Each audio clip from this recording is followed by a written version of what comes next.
آپ کو کیا لگ رہا ہے اختلافات ختم ہوتے ہوئے نظر آئے سپریم کورٹ کے؟ ایک تو ایک عرصے کے بعد، بلکہ بہت عرصے کے بعد امتیاز صاحب کے ساتھ میں اسکرین شیئر کر رہا ہوں. سر وی آر مسنگ یو. اور آپ کہاں چھوڑ کے چلے گئے. آج لگ بھی ایسے رہے ہیں جیسے پرانے دور کے ڈان نہیں ہوتے تھے. He is still young and charming. اور ان کے آپ کو ڈان ینگ اور چارمنگ لگتے ہیں؟ ہاں ہمیشہ مجھے ڈان فیسینیٹ کرتے ہیں. یہ قدرتی بات ہے کوئی. اور آج امتیاز صاحب ایسے لگ رہے ہیں. تو دوسری بات ہے کہ میں ڈان اور نہیں ہوں، ٹھیک نہیں ہے. اور میں آپ کے رپورٹ کارڈ سے مجھے نکالا گیا تھا اور آپ لوگوں نے آواز نہیں اٹھائی. اب آپ پھنس گئے ہیں. نہیں ہی از رائٹ. بالکل ٹھیک کہہ رہے ہیں. ایگری کرتا ہوں میں. دوسری بات یہ ہے کہ امتیاز صاحب کی بات کو آگے بڑھاتے ہوئے کہ تقریباً 6 مہینے سے فائز عیسیٰ قاضی صاحب کسی بینچ میں نہیں تھے. اور آج مجھے جتنی حیرانی ہوئی کہ 3 مہینے پہلے ان کا نوٹیفیکیشن ہو جانا ایز اے چیف جسٹس، اتنی بڑی حیرانی ہوئی کہ وہ چیف جسٹس صاحب کے بینچ میں شامل ہیں.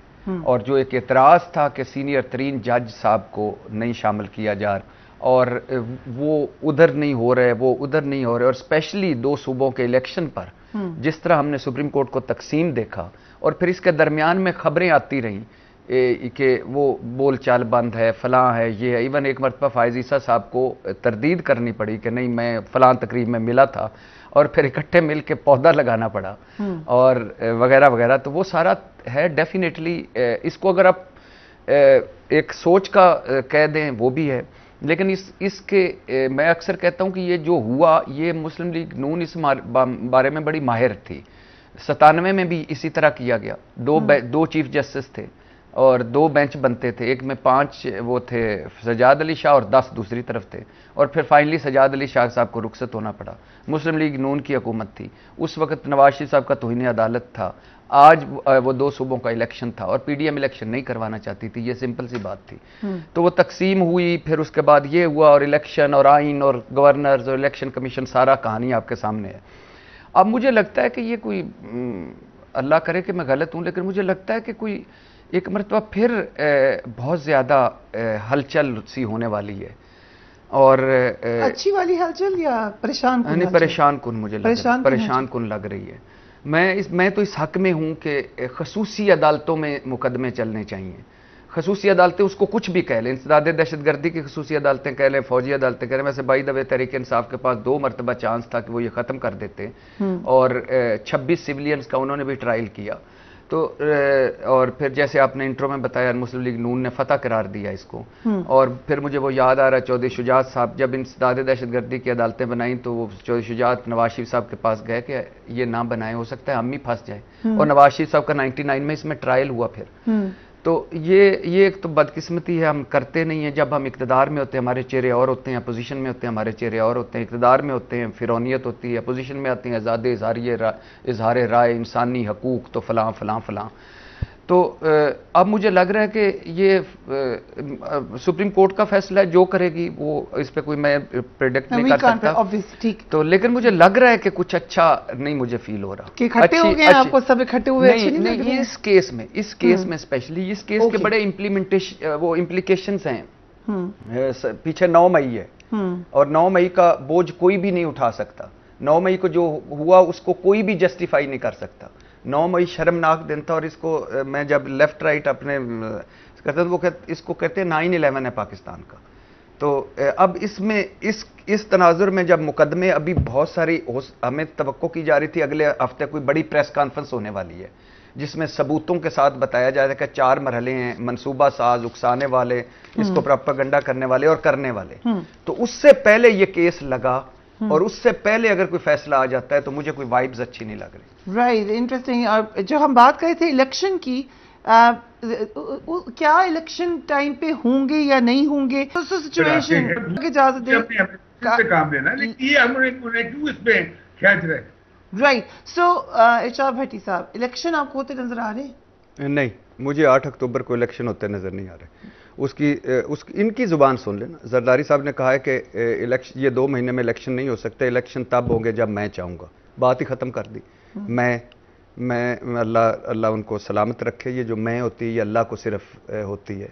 اور آئین بھی اس کا مطلب ہے وہ ہیں، جمہوریت بھی وہ ہیں، الیکشن بھی وہی ہیں، اور قاعدہ قانون بھی وہی ہیں، جج بھی وہی، مدعی بھی وہ، ملزم بھی وہی، گواہ بھی وہ، عدالت بھی وہی، فیصلہ بھی وہی۔ مولانا صاحب نے کہا ہے کہ معیشت جب تک ٹھیک نہیں ہوتی الیکشن نہیں ہوتے نظر آتے ہیں۔ مسلم لیگ نون کا ایک رانا صاحب کہہ رہے ہیں کہ 60 سے 90 دن کے اندر نواز شریف صاحب واپس آئیں گے اور وہ الیکشن مہم کو لیڈ کریں گے، جبکہ جویل لطیف صاحب جو آج کل بڑے لندن سے بڑے منسلک ہیں، وہ کہتے ہیں کہ جب تک بندیال صاحب ہیں تب تک وہ واپس نہیں آئیں گے۔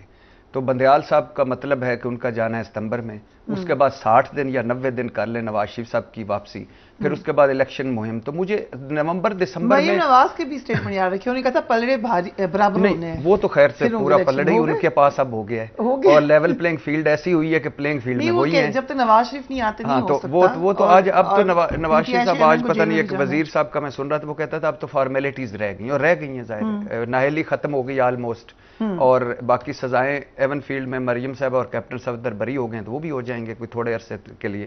تو الیکشن مجھے 8 اکتوبر کو ہوتے نظر نہیں آ رہے، نومبر دسمبر میں معجزہ ہو جائے یا آگے جائے گا۔ اور پھر ایک مرتبہ کہہ رہا ہوں کہ جو کل کا بینچ ہے اس کا فیصلہ بڑا ڈیپینڈ کرے گا الیکشن پہ، کہ یہ فیصلہ کیا آتا ہے اس کا بھی، یہ ساری کڑی در کڑی ملی ہوئی ہے۔ لیکن مجھے یہ بتائیں کہ اب کیا کرے کہ چائنا ان پہ اعتبار ہی نہیں کر رہا، یو اے ای اور سعودی عرب ان کو پیسے نہیں دے رہا، اور پچھلی حکومت میں جب تحریک انصاف کی حکومت میں تھی اگر یو اے ای سے پیسے لانے تھے تو فوج لاتی تھی، قطر کے پاس جاتی تھی تو فوج جاتی تھی، فیٹف کے حوالے سے کرتی تھی تو فوج سارا کرتی تھی، اگر باقی سارے معاملے کرتی تھی فوج کرتی، جو سیولینز کو کرنے چاہیے۔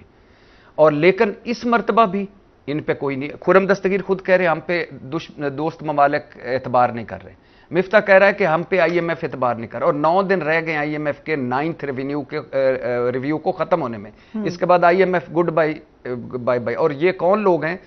تجربہ کار ٹیم نواز شریف صاحب کی، شہباز سپیڈ، شہباز گورننس، بابا معیشت اسحاق ڈار، اور یہ سارا تجربہ کار I can handle I am F, مجھے آئی ایم ایف ڈکٹیٹ نہ کرے۔ اور پھر وقت آ گیا کہ یہ مصدق ملک صاحب ساڑھے کل زہر کھان واسطے پیسے نہیں، شہباز شریف ایسی بیکاری ہیں، مولانا صاحب پھوکے ماریں گے معیشت ٹھیک ہو جائیں گی، اور خواجہ آصف صاحب کے ہم ڈیفالٹ کر گئے۔ تو اب کیا کریں؟